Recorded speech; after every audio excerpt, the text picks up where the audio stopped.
What's happening, boys and girls? I am the Anthrometal, and welcome back to Today in Gaming. I hope you are having a terrific Thursday. I know that's not really any kind of alliteration, but we're just going to go with it. So let's go ahead and just jump on into the news. So today was a big day, mainly for us Destiny fans. Destiny 2 gameplay was finally revealed, and it looks awesome, as we really hoped and expected it would be. It looks like they really have taken their time, and for all intents and purposes, it really looks like they have done what they said they were going to do. In my own opinion, it honestly looks like what I thought Destiny 1 should have been, but they were finally given like more time, more effort, with not necessarily more effort, but they were finally given everything they needed to put forth the right game, the right product. So Destiny 2 looks to be the right setup. You know, that whole like 10-year plan that Destiny had talked about previously that they had for it, like making it the next WoW. Destiny 2 looks to be that exact thing to really propel the series forward. I'm super excited for it. So I'm going to run down just a couple of the new features that they're talking about. First off, the UI for the gameplay looks pretty much the same. There are a couple new things. Apparently there's new things that you'll be able to see on the UI, such as you'll be able to see, of course, when somebody has a super. Formerly that was tied to, I believe, artifacts. There were certain artifacts that let you see that from the opposing team, especially like in Crucible.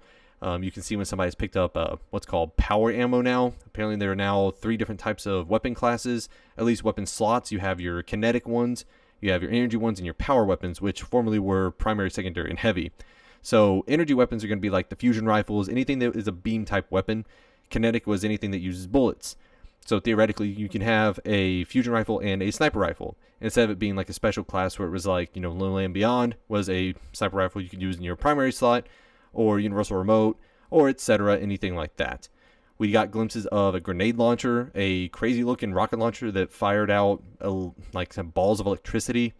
We got to see some new subclasses. There was I believe it was the Dawn Caller and where did it go? There we go. No, Dawnblade, my bad. Dawnblade, which was kind of like a cross between having a heavy sword and the Sunsinger for the Warlock, where you got a fire sword and could shoot out fire like waves with it and like fly with it. It looked really, really cool. There was the Arc Strider, which was the Hunter subclass. Another arc-based one that you got that is like Arc Staff, which looks pretty cool too. And then a new the Void class for the Titan, which was the Sentinel, which you got a shield and you could throw it around Captain America style. Looks really, really fun. I'm really, really excited to see how all those end up playing out. We also got glimpses of a ton of new weapons, like we already mentioned, and I haven't really got a look at all the other kind of exotics. They did mention rarities. There was kind of a quick screen cap during the event, the reveal event today, where we got to see the inventory looking pretty much the same. Being able to put in your weapons, you have your ghosts, then your armor and everything. It looked like the light levels were still on there and confirmed on there. We don't know how they will operate. Hopefully they'll operate more like, of course, year 3 Destiny instead of year 1 Destiny.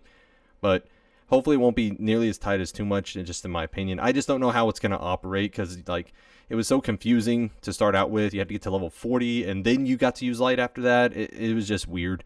So we'll hopefully get a lot more information about that come E3. And of course, once the beta hits, which should be later on this summer, either June or July. We didn't get a concrete date on that as of yet. The game does come out on September 8th. There are actually rumors that the PC version is going to be delayed, but there's been nothing concrete as of yet to say that yes it is or no it isn't. It's just kind of rumors going around that it will be delayed probably by like 2 weeks or something like that. Now if you remember back, the original Destiny, I believe the 360 edition was delayed from the original by 2 weeks to make it more to kind of bring everything back together. You know what? That was not Destiny. That was Titanfall. And I just got my games really mixed up. Wow. I am tired. It's been a long day, guys. So let's just get through some other things here. Of course, it looked like there was a lot of clips of running through the last city. They showed off the first mission of the game, kind of running through it. Really cinematic looking. A lot of giant set pieces. Reminds me a little bit of Call of Duty and just the amount of crap they were throwing out there. But it had so much more lore implications of running through like the ruined tower and stuff like that. It looked really, really awesome. I can't wait to play the beta and I can't wait to try this out. Freaking go Warlock Master Race, man.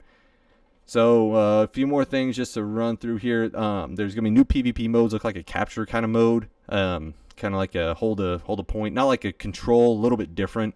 I don't know if it'll be like an escort mode or anything like that, a la Overwatch. There's been a lot of stuff. The PC and port will PC. It's not a port. It's actually made for the PC. The PC edition will actually function on BattleNet. This only makes sense. This really does make sense because Activision Blizzard is one big company. So I would expect to see that. I know some people are really upset that it's not going to be on Steam, but it's made by a company that owns it's Activision. It's Activision Blizzard, so it just makes sense. All PvP games will now be limited to 4v4. So it's going to be a lot more tactical, a lot more small. I guess they show that like skirmish and trials were probably like their biggest popular and most popular game types. So I don't know how I really feel about that. I don't really care that much for Crucible just because I'm way more interested in how the story is going to turn out and how those cinematics are going to play out. They mentioned time and time again more cinematics than they've ever done before. That was my phone, I'm sorry. And way more story. I really hope, they didn't mention it all, but I hope that the Grimoire is somehow tied into the game itself and integrated so where you can check it out. They did show off an activity map, which is freaking awesome, that you can just pull up. They call it the Director, where you don't have to go to orbit now, which, oh, thank you, God, that took like 5 minutes every time. And you can just jump, you can be on a planet, pull up the Director, be like, hey, you know what? I want to go do patrol on this planet or this moon. And you can go right into it. You don't even have to wait. Of course, it'll show like a cutscene of you flying out and doing that probably, which is just like the background loading screen. And then you'll get there. Hopefully, I really want to see some type of space combat itself. I doubt it'll happen just by the nature of the game.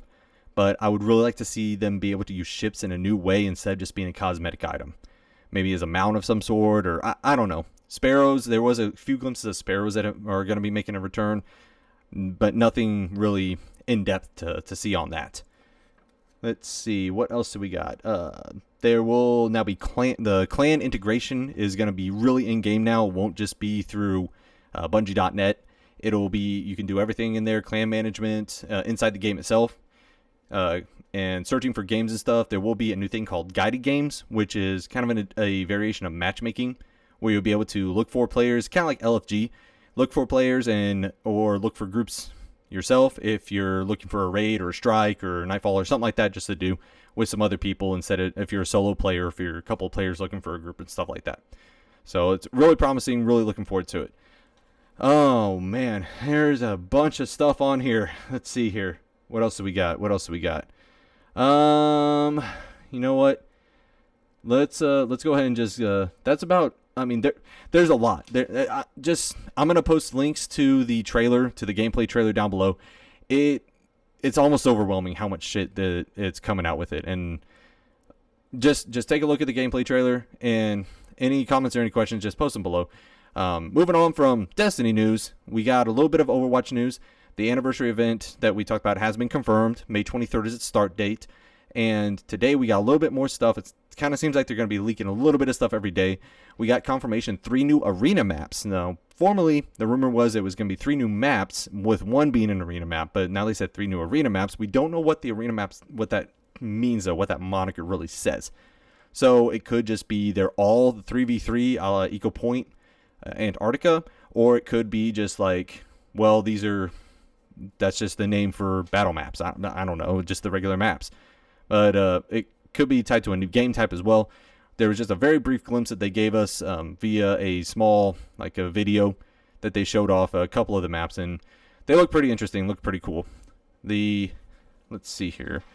Also in news, the next story is that Life is Strange 2, or another Life is Strange game, has been announced by Square, which really cool. The first Life is Strange, I only played the first episode of it. I really want to go back and play the rest of it. It's episodic and with a few gameplay mechanics that are a little bit different than your normal one, and like via Telltale. But it was really enjoyable, really emotional, and great storytelling. And I can't wait to see that game come out. I got to go back and play the rest of the first Life is Strange to really hit home everything there. Now, in non-gaming news, we had, what do we have? We had just like a couple of, no, we just had really one thing that, there is a Dark Crystal prequel announced for a Netflix series. So for a lot of people, you will not remember this because you're probably too young for it. I barely remember it because I think my parents might have put it on once when I was really little and then turned it off because it was dark as hell. Dark Crystal was one of those Jim Henson movies back in the 80s before Disney realized they didn't want to be all dark and everything. And it's getting a prequel series. So really interesting. Really a cult classic. Go back and watch the original if you haven't. It's weird. Just straight up weird.